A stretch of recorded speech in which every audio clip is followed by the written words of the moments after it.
Okay, so in this tutorial we're going to go through how to set up or start a PySpark instance, so that way you can start using Spark. Now there's two different type of instances you can start. One is a PySpark context or SparkContext, and the other is a SparkSession. So the SparkSession allows you to instantly go straight in locally and start using Spark, and then the context allows you to do configurations. So a good use case for using SparkContext is if you were working with worker nodes, you know, some remote machines where you need to set up a configuration in order to use them. So what I'll do, I will just create two test files. So I'm going to go into just cd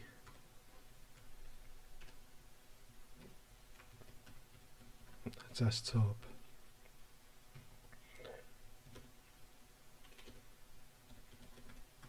tutorial Spark, and I'll create a couple of files, because what I want to do, I want to create a file which shows us what we get if we do a SparkContext, and another one will show us what we get if we do a SparkSession. So I will call that PySpark context.py, and the other one I will call session.py. Okay, so I'll just go into Vim. Okay, and here I've got my earlier connection file, and here's the two new files which I've created. So I'm just going to open up another window.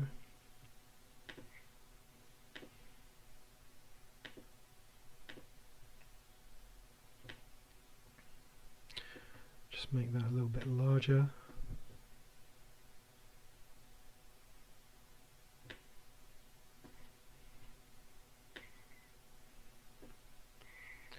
Okay, so before I start, there's just one thing I want to quickly show you. So I'm going to find out how many threads I have on my machine, and the way in which you can do that, because I will get to this when setting up the configuration for SparkContext, and I just want to quickly show you how to do that, and I'll explain exactly what's happening here. So here I've got cat, which is catenate.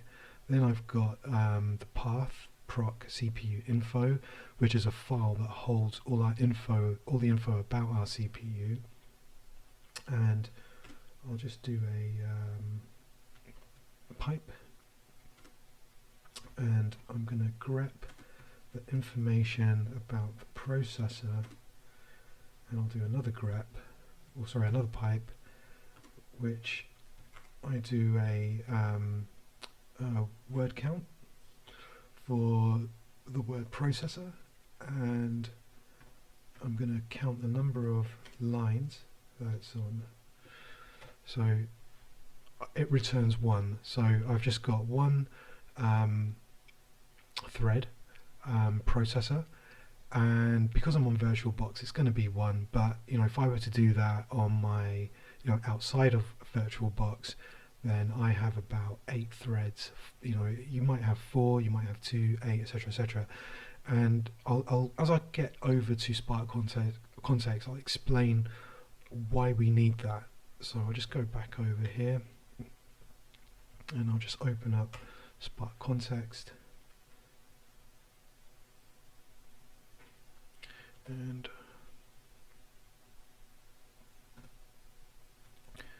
I'll just do my first line of my Python file.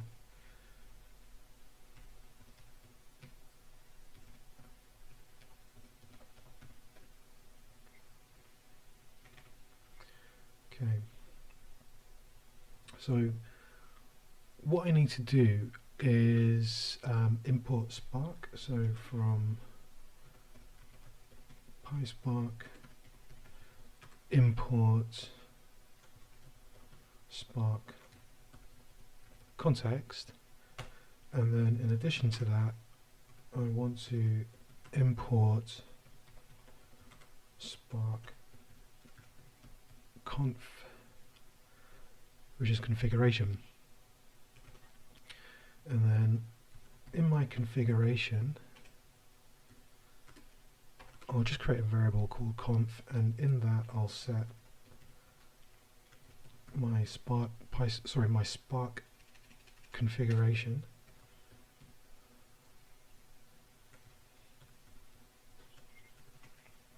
and I'll just put some information in here. So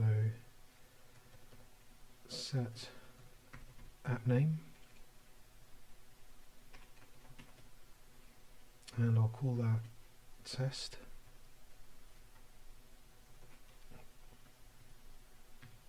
My test, and then what I want to do is just set the location. So my master is going to be a string, which is local, and we'll say all. Now I'll just explain this quickly. So here we're setting up the configuration. So within the configuration you have an attribute which is set app name. Now I don't need to set an app name, but the reason for setting an app name is that you can see this within the UI. So if I've set an app name, you know, if this is running, I can go into the UI and then I can say, right, this particular operation is called my test, the name which I gave it. Now if I were to not provide a name, it will set a default one, and I can just, you know, not provide that bit. Now this bit here, set master, I gave it the string local, and in brackets I gave it the asterisk, which is all. Now this is I can either set this as a address, remote address, or I could specify local. Now I've specified local because I don't have any remote machines.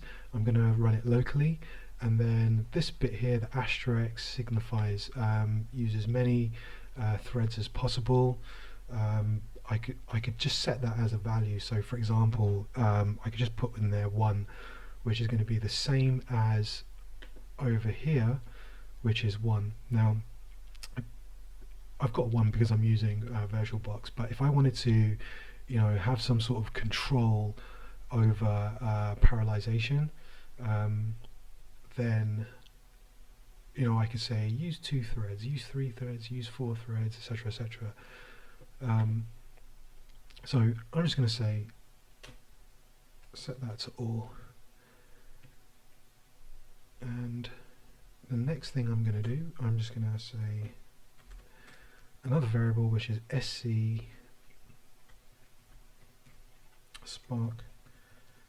SparkContext, and within that context I'm going to give it an argument of conf equals conf. Okay, so they're not positional arguments. You have to actually set the variable with an argument conf. Okay, so now what I'll do, I'm going to just print this out. So once it makes the connection of my SparkContext instance, I'm just going to type out exactly what's happening here. So I just want to type out the object of sc, and I'll just give it a new line.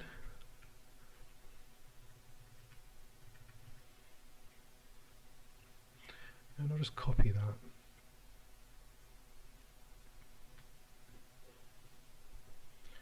So the other thing that I want to do is I just want to see what attributes are inside the object SC. What I can start using, what's available to me to use. So I will just do a dir, and then the one below it, what I want to do is, let's get rid of this. I'm just going to print out the version of Spark. So what version am I using? Okay, I think that looks okay. I will put a line break underneath.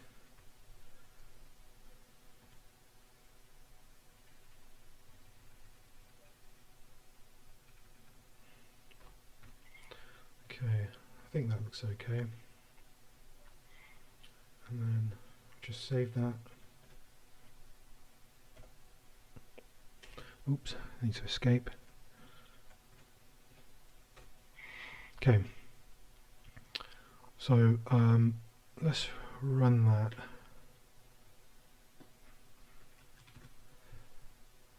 And I'll just clear this. And I'll open up another window as well.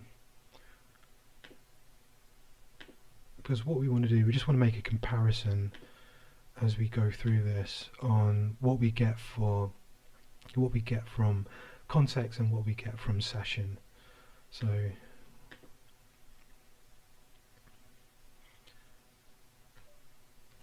Python 3, and I'll run that.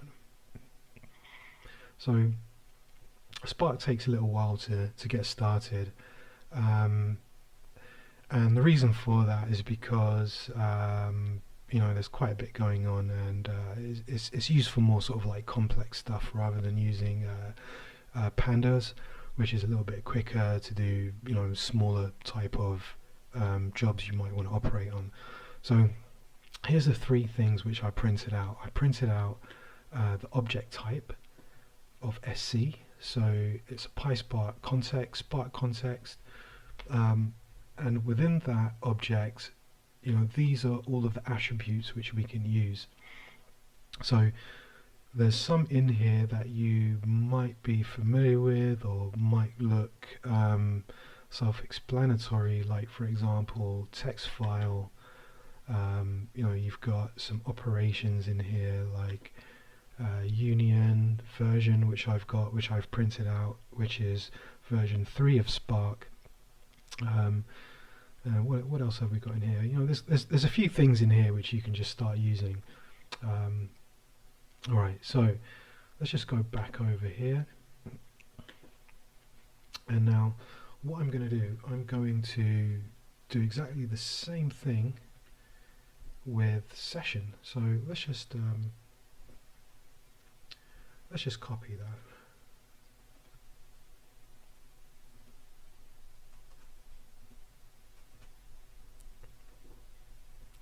And then I'm just going to go into session, open that file, and I'll paste that. Okay, so let's just put the shebang back in there. And I'll just type that.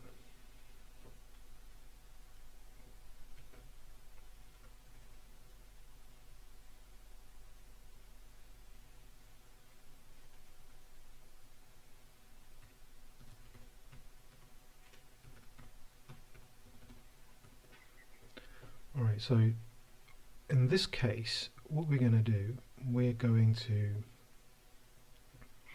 import, change what we're importing here. So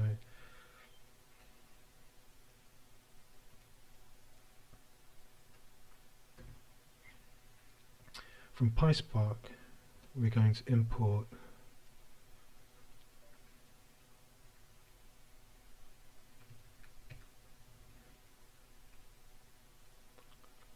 Spark SparkSession, and that actually comes from PySpark SQL. So this one is a little bit easier. So we don't actually have to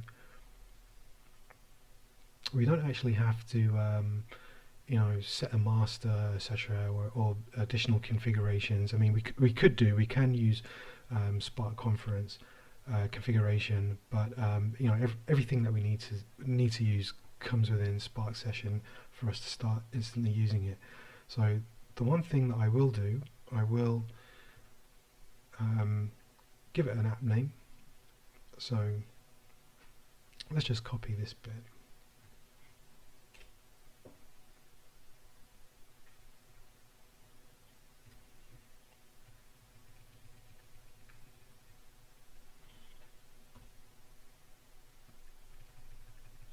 So we've got SparkSession,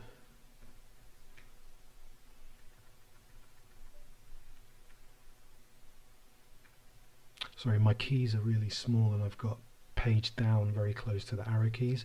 I know I shouldn't be hitting the arrow keys, but I'm just so used to it. I should be hitting H, J, K and L for navigation. Alright, so we've got SparkContext, and the attribute is builder, and we can paste our app name,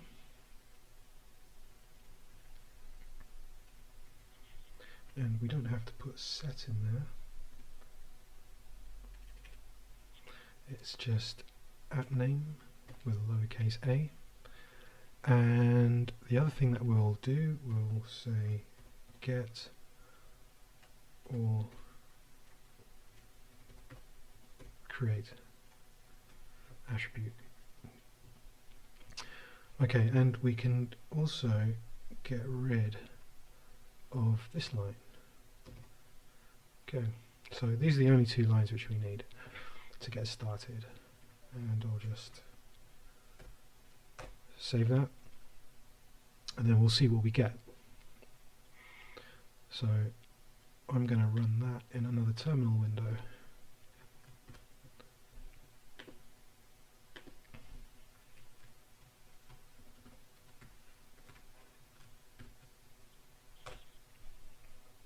SparkContext is not defined. Okay, let's go back in there and fix that. Ah, okay.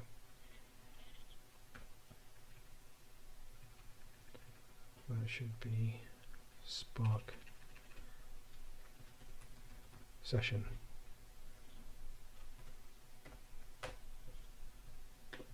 Okay.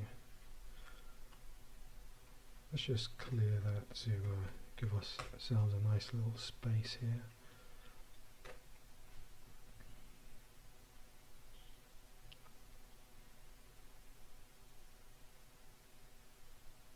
Okay, so there you go. Here we have the object type, and it's a class object, and you can see it's session rather than context, and then these are all of the attributes within that object. So you can see we've also got SparkContext in there. You've got the SQL, you know, version, which I've printed out, which is version 3. And some other bits and pieces which we'll later start using. So that is the difference between a session and a context instance. So the next video which I'll do, I will import some data and I'll show you how to do that. Alright, cheers.